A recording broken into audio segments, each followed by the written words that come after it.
The Celts. They are very well known for their various military attacks on the Romans and vice versa. But in this video I'd like to look at the Celts and their relationship with another classical civilization from the Mediterranean. In this one I'm going to be looking at the Celtic invasion of ancient Greece, which took part in the 3rd century BC. So before we get cracking with this, we have to know that of course the Celts went westwards, which is how they came to the British Isles from sort of the Switzerland area, which is where the Latin culture was very prevalent, but they also went eastwards, and this is going to be very important for this video. They started going eastwards, displacing tribes there in the Balkan and in the sort of area of where Hungary, Romania, that kind of area, and this is when they come into contact with the Macedonians, who of course were several generations after Alexander the Great. They were the dominant power in the region, and this is sort of the people that the Celts clashed up against that offered real resistance.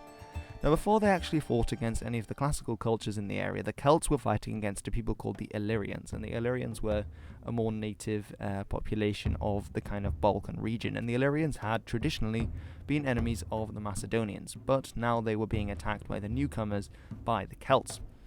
And because of this, the Macedonians, the king Cassander at the time of Macedon, decided that they needed to protect the Illyrians. Even though they'd been fighting them, they realized that when the Celts were coming, this was a large threat to the Macedonians. Obviously, with the Celts, what we're talking about is large hordes of men, mostly horsemen, who would go out raiding. That was a large part of quote-unquote Celtic culture. Obviously, Celtic is a bit of a hard term to define, and I will be using Celt because it's easy to, it can be used almost interchangeably with Gaul in this sense, or Gallic.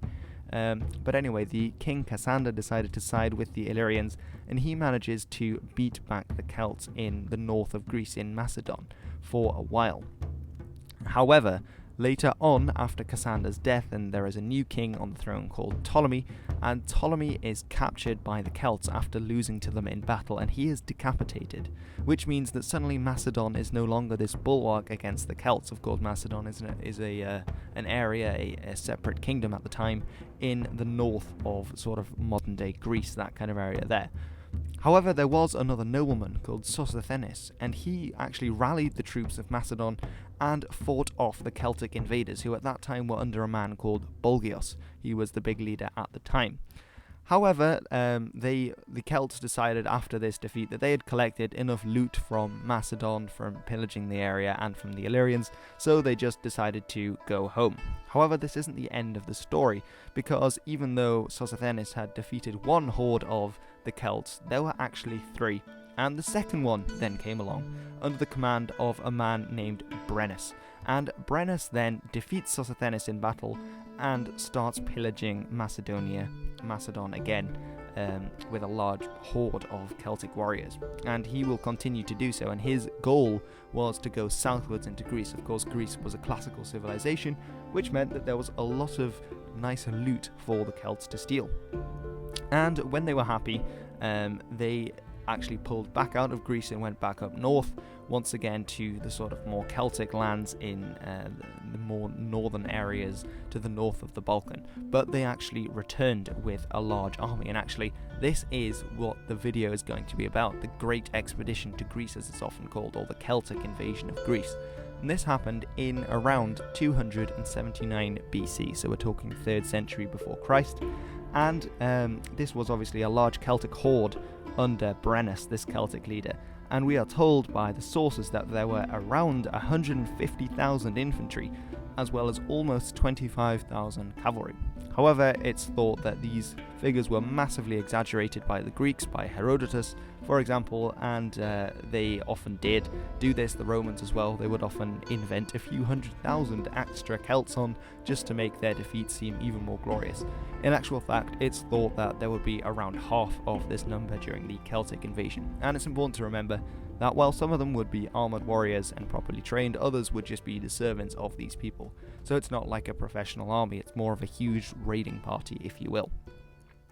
So they then invade Greece, and obviously the Greek city-states were semi-independent from one another, and the plan was, once again, just as it had been against the Persian invasion of, I believe, Xerxes, was to hold the hot gates at the place called Thermopylae, and this was indeed what they tried to do. Now, Thermopylae, just like the Persians found out, was an easily defendable area if they were actually coming at you from inside the channel of the Hot Gates, which were these mountain ranges on both sides, very narrow pass, and this is what the Spartans did at the first battle of Thermopylae against the Persians.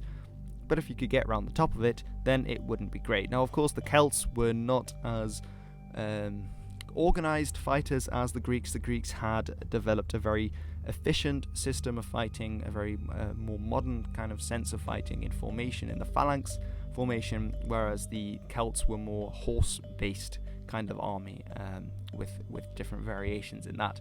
And what they realized was that it would be very difficult for the Celts to actually break through the pass, and they do actually attack several times and they're pushed back. So what Brennus decides to do, he realizes that a large part of the army are Aetolians. So what he does is he sends another division of his troops to Aetolia, and they start ransacking the area.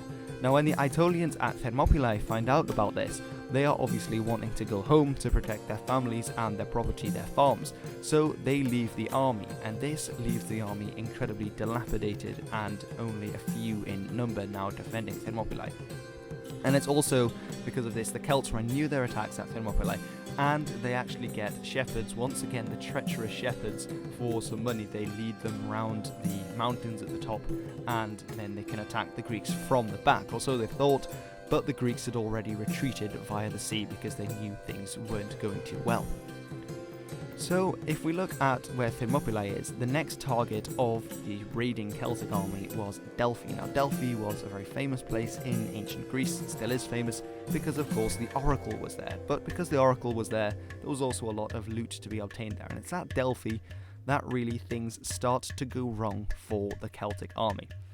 Now, the first thing that happened was they set up camp at Delphi, and in the night time there was a huge storm, and this storm started to scatter the Celtic army. And to make matters worse, the Greeks attacked them first thing in the morning while the army was scattered around the hills. So while they were attacking, actually their leader Brennus was mortally wounded by an enemy Greek warrior, and this led there to be even more confusion amongst the ranks. There was a huge storm brewing with lightning and thunder. The Greeks, of course, said, oh, this is because you are at Delphi. Delphi is the home of the Oracle, and that's connected to the gods. So the gods are angry with the Celts, which is why they had made it storm that day. Or it was just high pressure or something like that. But Brennus is mortally wounded, he dies, and after this, the different Celtic groups start to split. Brennus was really the one holding them together, and this is why we shouldn't really see it as a coherent army. It was more different raiding parties that came together. And the Celtic army then splits up, and some of them were forced back north by the Greeks onto other Greek armies which were waiting for them, and actually most of the warriors of the Celtic army who went into Greece never made it back because they were slaughtered by the various Greek armies after this defeat at Delphi. Now, an interesting point is that some of them made it across the Hellespont into Asia Minor, which is, there were a lot of Greeks living there for quite a while in antiquity, and they were actually invited over by a king over there. I can't remember from which kingdom. And they were invited over to fight as mercenaries, and this is something I'm going to make a video on at another point, both the Gauls who went over there, the Celts, which is why that area in northern Turkey is called Galicia, because obviously Gaul comes from, Galicia comes from the word Gaul, which was another word used for these Celtic peoples. But it's also interesting that the Celts were seen as being really good fighters in antiquity, especially as in for a bodyguard. And even the Egyptians, the ancient Egyptians, hired Celts at various points, or Gauls, to be in their bodyguard as well. So I'll make a video about that at some point. So thank you very much for watching. This has been my video on the Celtic or the Gallic invasion of Greece in 279 BC. Now, I realise I haven't done much stuff from antiquity or the classical period. I've done quite a bit about the Celts at various points. I've got my series about the Picts, and then I did one about Gauls way back. I've got even a few videos on location in the south of France at a Gallic hill fort at Gergovia, which was really fun to make, and it's a really great place if you get the chance to go. But I've also got a few things planned about the Greeks. Now, this was requested, as well as sort of the Iron Age and a bit of earlier history. I think this is one of my first videos that I've gone BC, which is interesting. I usually do Dark Ages and things like that. So thank you very much for watching. I will hope that you tune in again next time. If you did enjoy this, please do consider giving it a thumbs up and sharing it with a couple of mates. I'd very much appreciate that. So thank you for watching. I'm History with Hilbert, and I'll hope you'll tune in again very soon